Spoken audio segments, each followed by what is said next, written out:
Selamat datang di Mata Ojan Channel. Jangan lupa like dan subscribe karena subscribe itu gratis. Terima kasih. Kita masuk ke ceritanya. Part 2. Perempuan tua itu tertawa pelan.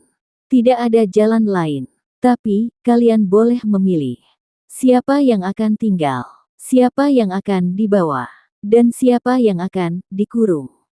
Tiba-tiba, altar terbuka di tengahnya, dan dari dalamnya, muncul sebuah benda aneh, seperti lentera batu, tapi menyala dari dalam. Cahaya itu menyerap cahaya senter mereka, memutar ruangan jadi merah kelam. Di dalamnya terlihat bayangan wajah Arya, menangis tanpa suara. Yoga mendekat, matanya berlinang. Dia masih di sini. Hanya jiwanya, kata si nenek. Tubuhnya sudah menjadi bagian dari tanah ini. Tiba-tiba, tanah di sekitar mereka bergetar hebat, dan dari langit-langit menetes darah segar. Jeritan mulai terdengar dari atas, jeritan warga desa yang mungkin sedang tidur, atau mungkin baru saja tersadar bahwa semuanya sudah dimulai lagi. Waktunya habis, seru sang penjaga. Topeng-topeng melayang makin dekat. Revan bergerak maju, suaranya seperti dua suara bersamaan. Tubuh untuk altar, jiwa untuk Radwa. Yoga menggenggam tangan Cika. Tinggal satu langkah. Kita harus putuskan sekarang. Atau Ratua keluar. Di tengah altar batu yang membelah itu, lentera berdarah terus menyala. Bayangan wajah Arya berteriak di dalamnya, senyap, namun menyayat. Cahaya dari lentera itu tidak hanya memancar ke sekitar ruangan, tapi juga menembus dada mereka, membangkitkan rasa bersalah, luka lama, dan ketakutan terdalam.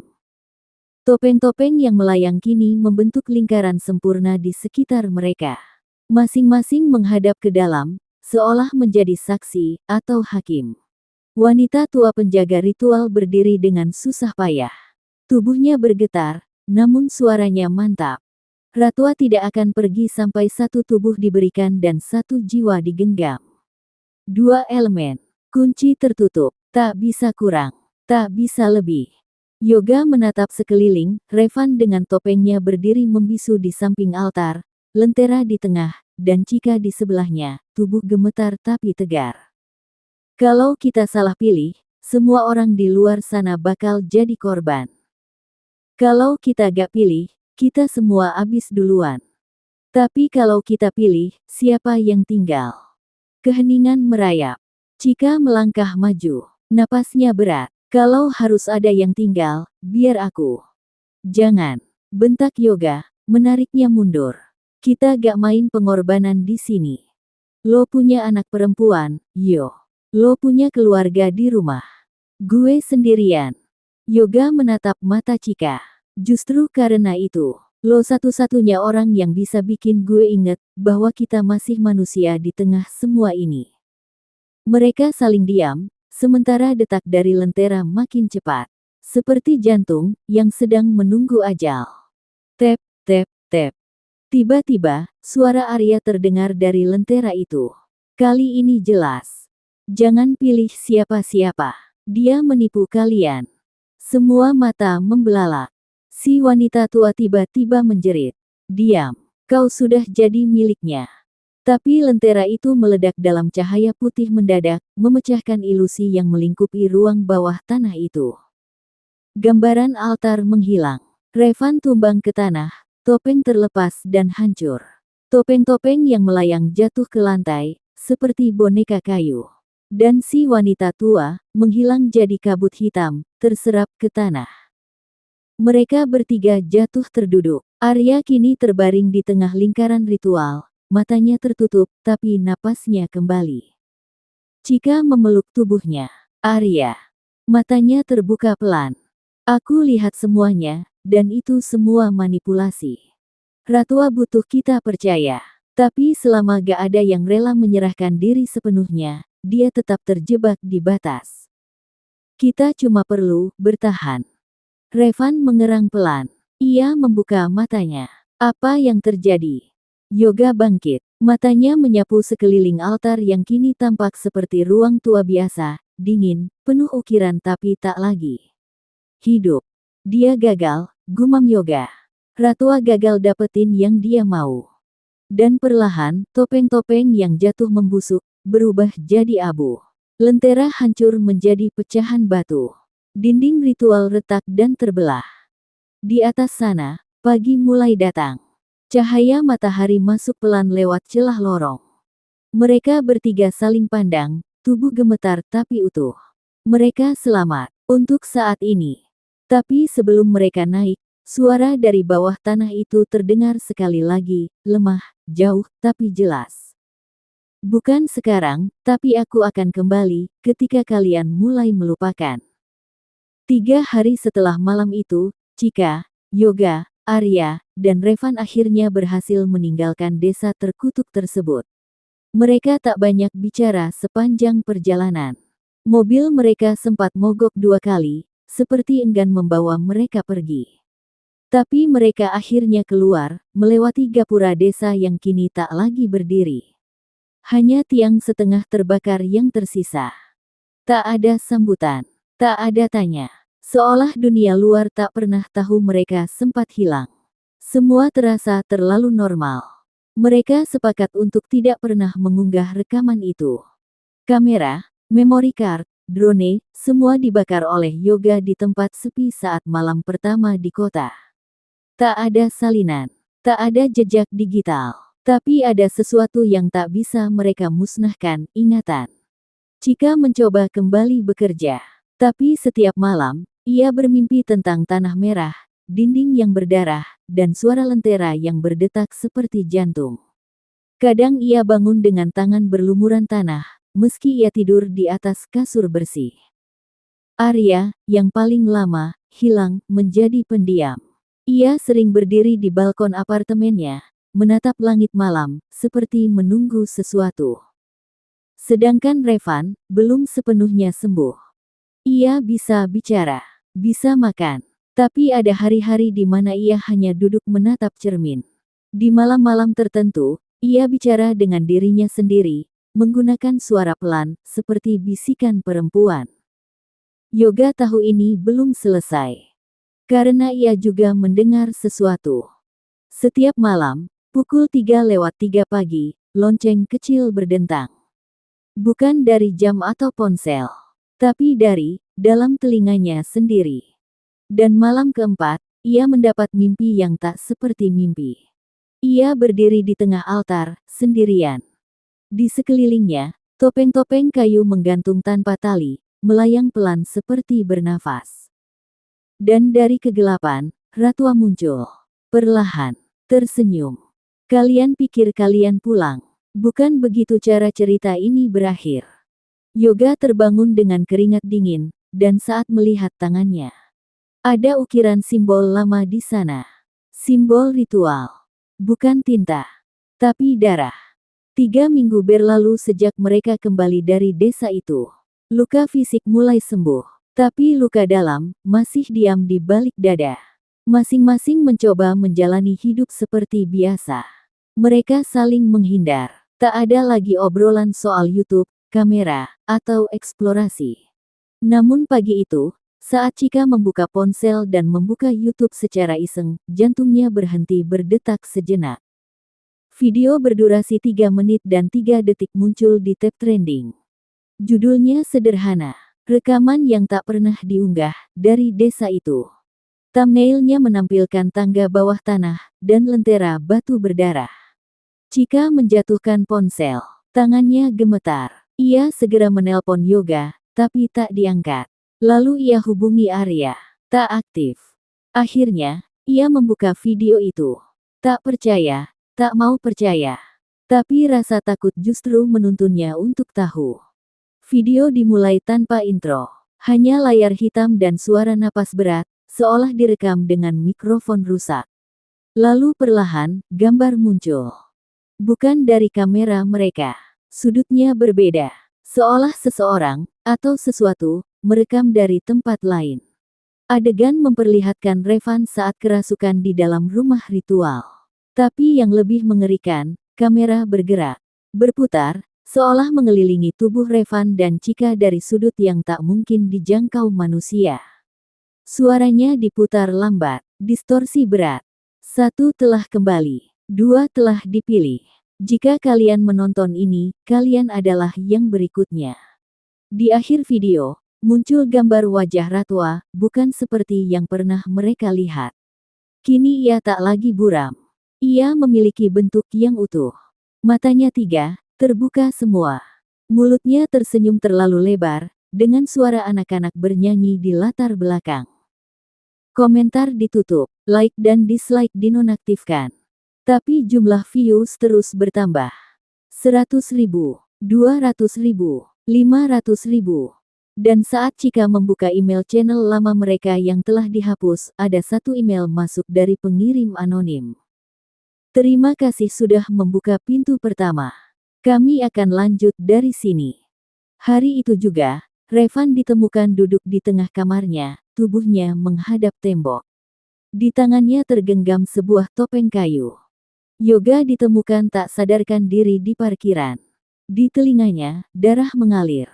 Dan di saku celananya ada secarik kertas, bertuliskan, "Kalau bukan kalian, maka generasi berikutnya yang akan mengulang."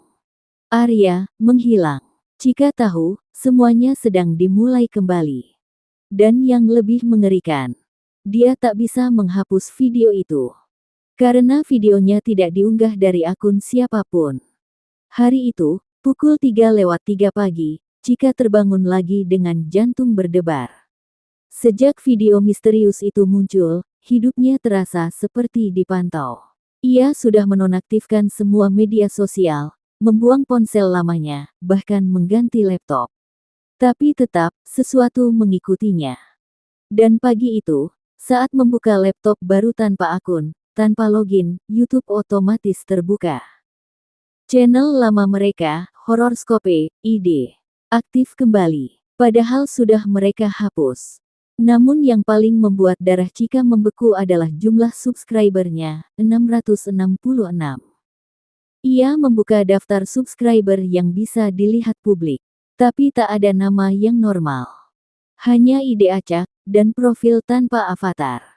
Beberapa nama seperti @penyaksi_03, @anak_ritual_003, @topeng bermata, @ratwa melihatmu, @tak pulang selamanya.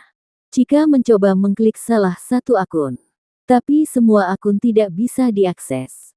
Seolah hanya tampilan palsu, atau akun yang tidak benar-benar ada. Ia mencoba mencari cache unggahan channel itu. Ada satu video baru yang muncul dini hari tadi. Live, gerbang kedua dibuka. Durasi, 6 menit 6 detik. Diupload pukul 3:03 pagi. Tanpa thumbnail, tanpa judul mencolok. Tapi viewernya sudah 1,6 juta hanya dalam beberapa jam.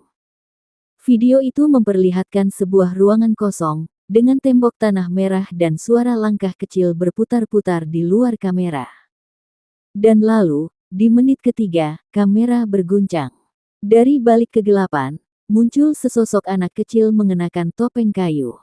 Anak itu berdiri di tengah frame, menatap ke depan, dan mengangkat tangan dengan 3 jari. 3 pintu, 3 generasi. Kalian membuka yang pertama. Kami akan menembus semua. Chika langsung mematikan laptopnya, panik. Tapi saat ia melihat ke arah jendela, ada 3 anak kecil berdiri di luar rumah. Diam, tak bergerak. Satu dari mereka mengenakan jaket Revan. Yang lain memakai rok Arya. Dan yang satu lagi, mengenakan baju Chika.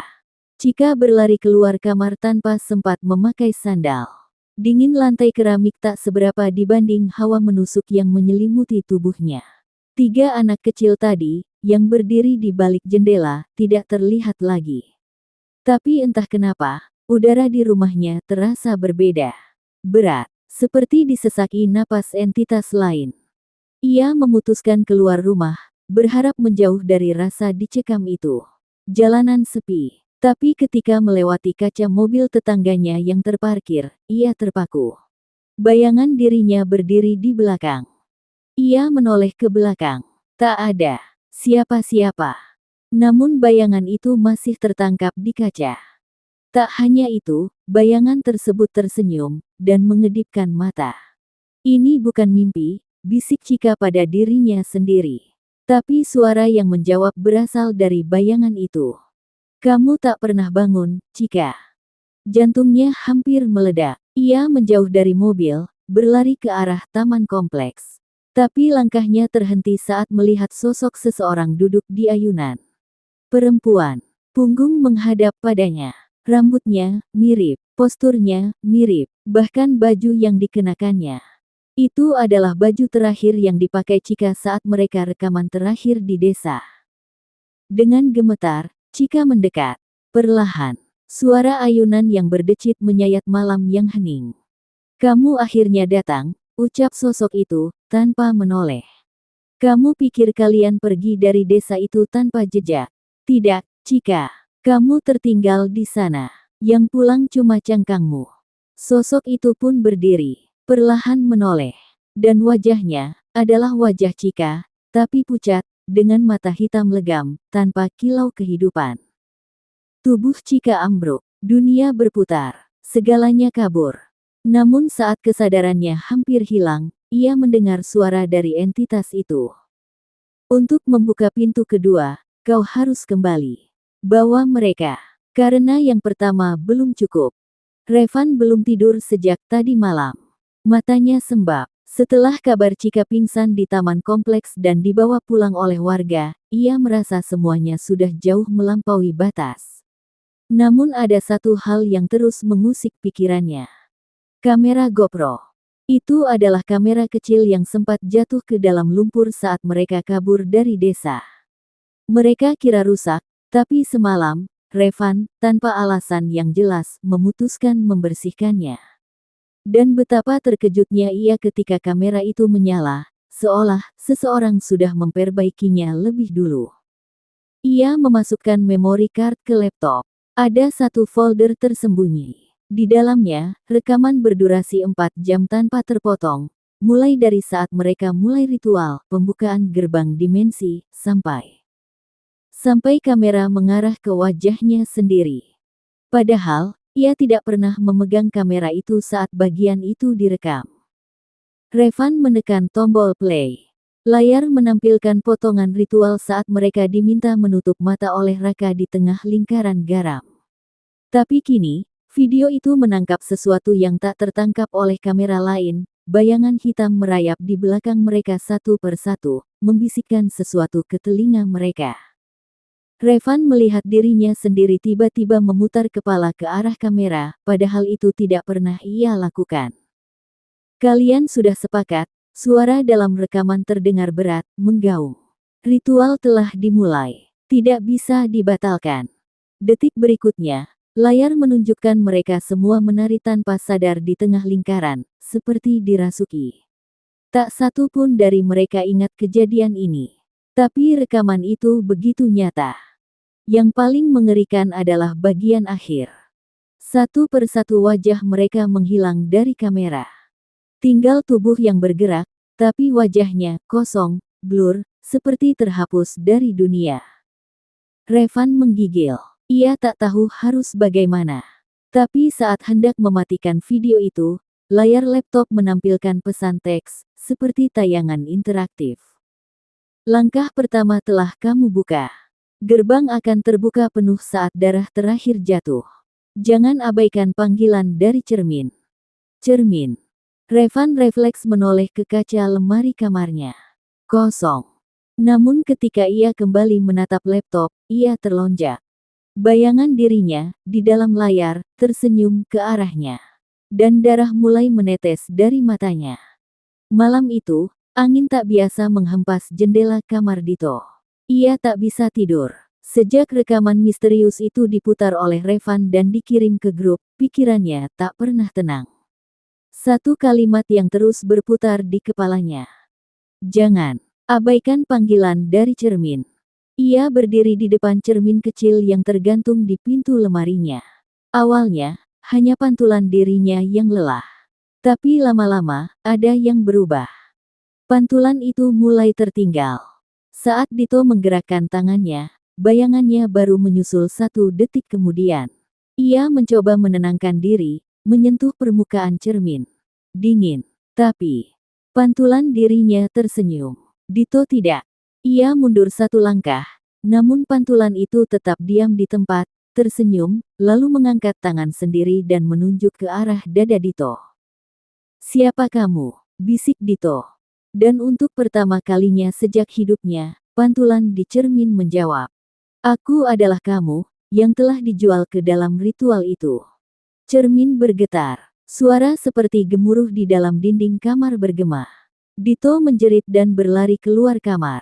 Tapi saat membuka pintu, ia kembali masuk ke kamar yang sama. Panik, berkeringat, napas terengah. Ia mencoba membuka jendela, menendang pintu, meneriakkan nama Revan, Bara, dan yang lainnya.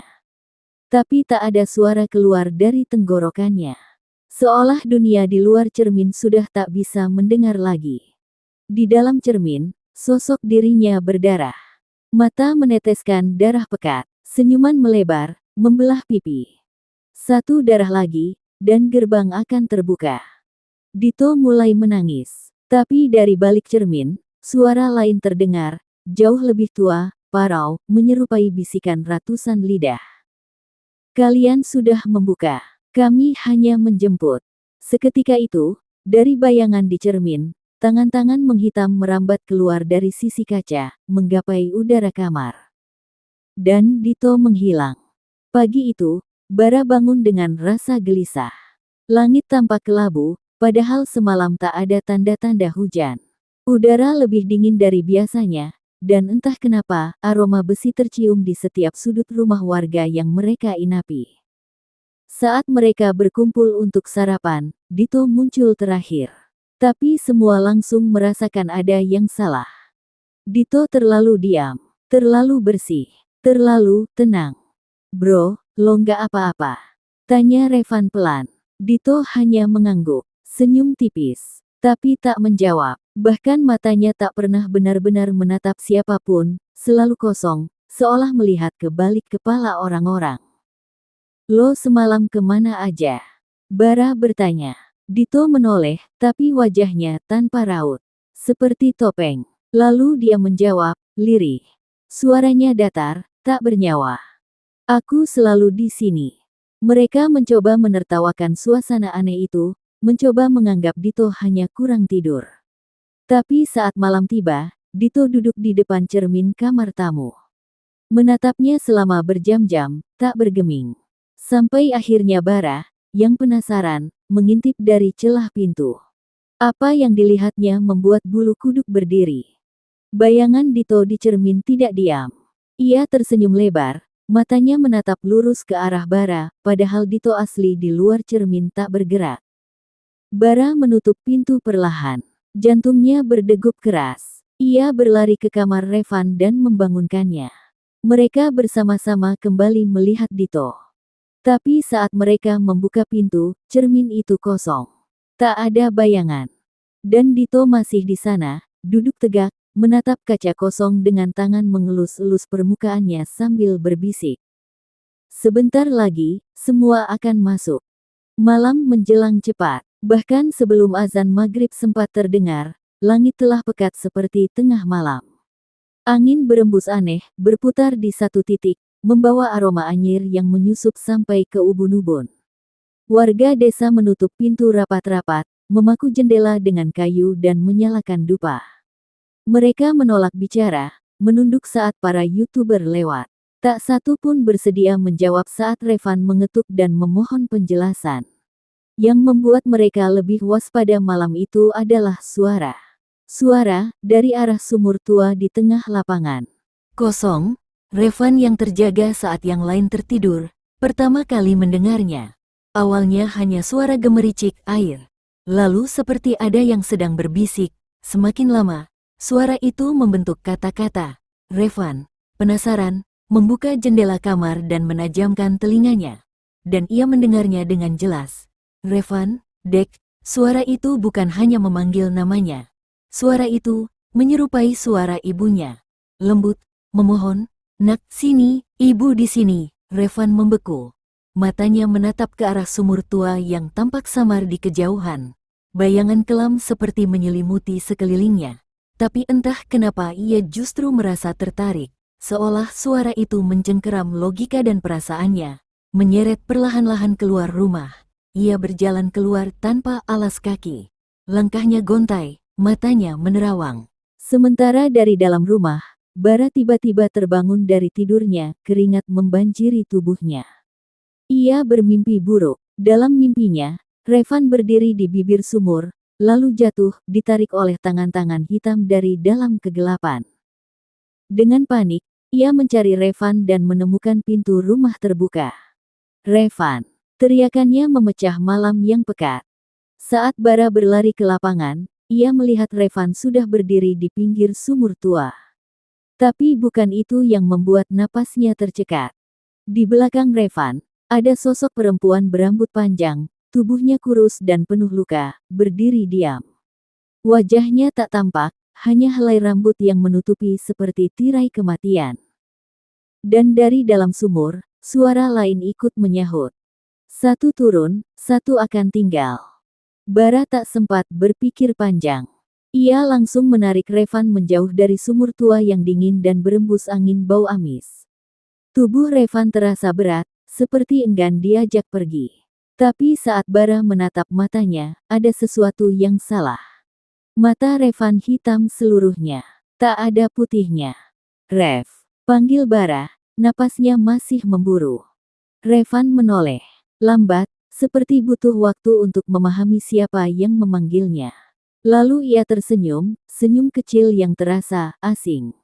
"Bara," katanya pelan. "Kau datang tepat waktu."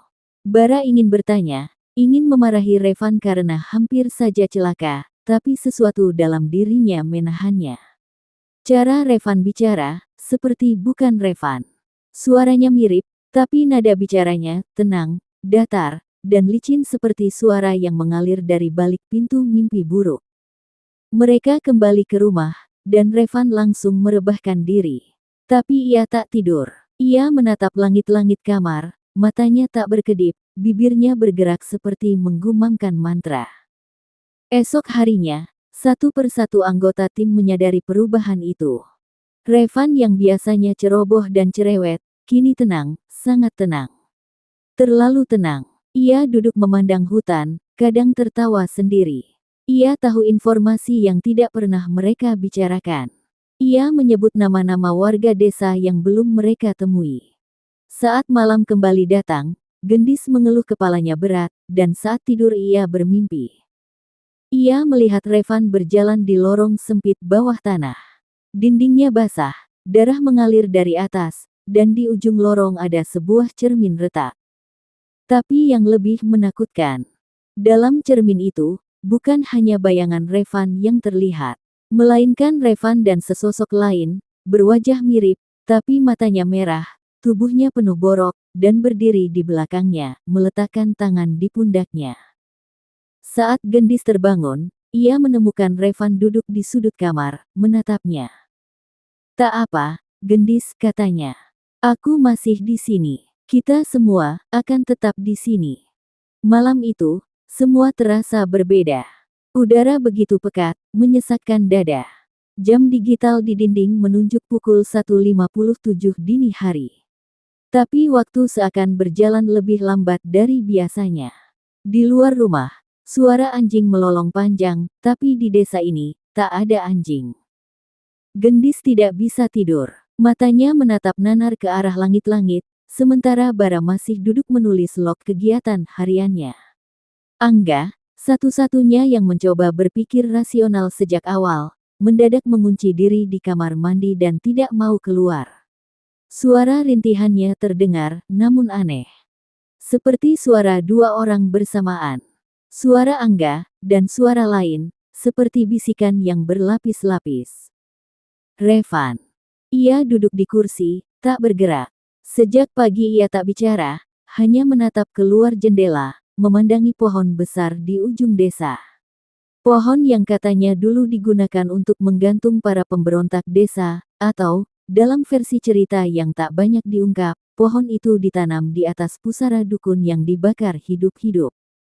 Tiba-tiba, semua lampu mati. "PLN," bisik Gendis, mencoba menenangkan diri. Bara mengambil senter dan mencoba menyalakannya. Tak menyala. Senter lain juga tak berfungsi. Baterai kamera mati total.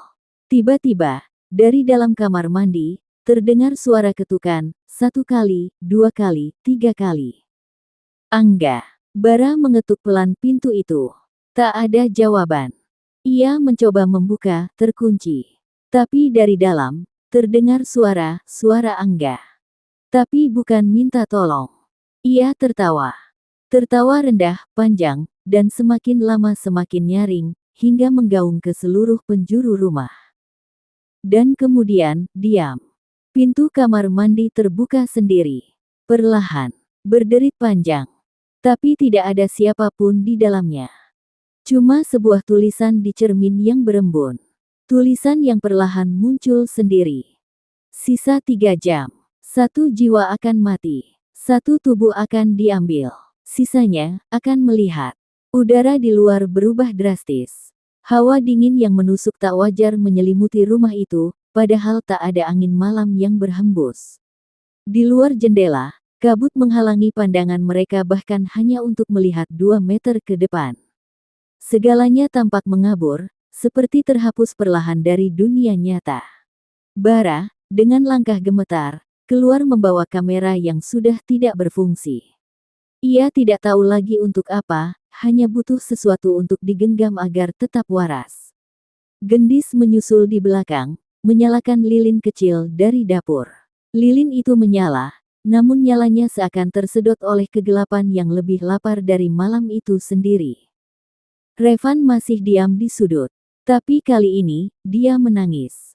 Tangis tanpa suara, air mata yang mengalir deras tapi wajahnya tak menunjukkan emosi apapun. Matanya tetap terpaku ke arah pohon besar itu. Aku pernah mimpi tentang tempat ini, bisiknya pelan. Gendis menoleh, menelan ludah. Kapan? Dulu, sebelum kita ke sini. Tapi, di mimpiku, kita semua digantung di pohon itu. Bara langsung menarik Gendis masuk kembali. Tapi terlambat. Dari balik kabut, terlihat bayangan seseorang berjalan ke arah mereka. Langkahnya pelan, menyeret. Tapi yang membuat Gendis menjerit adalah bentuk tubuhnya. Tubuh itu tampak seperti Angga, tapi terbalik. Kepalanya di bawah, kaki di atas, seolah melayang dalam pose yang mustahil untuk tubuh manusia. Bara menutup pintu. Mereka berlindung di ruang tengah, mencoba merapal doa dengan suara parau. Tapi suara ketukan kembali datang. Tuk, tuk, tuk. Dari dinding. Tuk, tuk, tuk. Dari lantai. Tuk, tuk, tuk. Dari dalam televisi mati yang tiba-tiba menyala menampilkan gambar kabur. Lalu, muncul gambar, pohon besar, dan satu persatu wajah mereka tergantung di sana. Tapi yang tergantung bukan tubuh, melainkan wajah. Seperti kulit wajah yang dikuliti dari kepala mereka sendiri dan digantung seperti topeng. Revan menjerit, tapi suara jeritannya bukan suaranya sendiri. Itu suara perempuan. Suara yang pernah terdengar di rekaman astral malam pertama. Suara yang melolong kesakitan, dan kini menyatu dengan tubuh Revan. 3 hari kemudian, sebuah mobil tua berhenti di pinggir jalan besar, sekitar 2 kilometer dari desa yang kini seolah tak pernah ada. Seorang pria tua dengan pakaian hitam, pemuka dari dusun seberang, membuka pintu belakang dan melihat tubuh Gendis yang lemas, matanya kosong. Bara duduk di sebelahnya. Wajahnya pucat, rambutnya beruban sebagian, dan kedua tangannya terus menggenggam memori card kamera. Tak ada kata yang keluar dari mulut mereka. Hanya kesunyian yang menyiksa. Desa itu hilang. Secara harfiah. Saat mereka melarikan diri setelah malam itu, jalan menuju desa berubah jadi hutan lebat tanpa jejak. Rumah-rumah lenyap. Pohon besar di tengah lapangan tempat Revan menghilang, tak lagi ada. Bahkan GPS di kamera menunjukkan mereka tak pernah meninggalkan jalur utama. Namun mereka tahu, itu bukan mimpi. Di rumah sakit, Gendis hanya mengulang satu kalimat, "Jangan pernah posting video ini, jangan pernah posting video ini." Bara sempat mencoba memutar kembali rekaman. namun hanya terdengar suara derak dan tangisan. Visualnya bergoyang, diselingi bayangan putih melintas cepat, dan wajah Angga yang muncul sekilas. Namun tak lengkap, seperti dagingnya dikupas, seperti tulangnya berbicara. Setiap kali file itu dibuka, komputer crash. Pernah sekali, layar menampilkan wajah Revan sambil menatap ke arah penonton. Lalu tertulis di bawahnya, "Kalian juga penonton, kan? Kalian juga ikut masuk." Bara akhirnya mengubur semua alat mereka. Kamera, drone, kartu memori. Ia menulis satu surat kecil, ditinggalkan dalam koper berdebu. "Kami tak tahu apa yang kami bangunkan. Tapi kami tahu satu hal, desa itu tidak ingin dilihat, bahkan olehmu. Jika kau menemukan ini, jangan lanjutkan jejak kami. Jangan mencari nama desanya. Jangan tanya apa yang terjadi. Jangan upload apapun. Kalau tidak, malam-malammu takkan pernah sunyi lagi." Tamat. Cerita ini adalah fiksi, namun terinspirasi dari semangat mereka yang terlalu ingin membuktikan hal-hal yang tak seharusnya dibuktikan. Beberapa pintu memang sebaiknya tetap tertutup. Terima kasih sudah mendengarkan hingga akhir. Sampai jumpa lagi.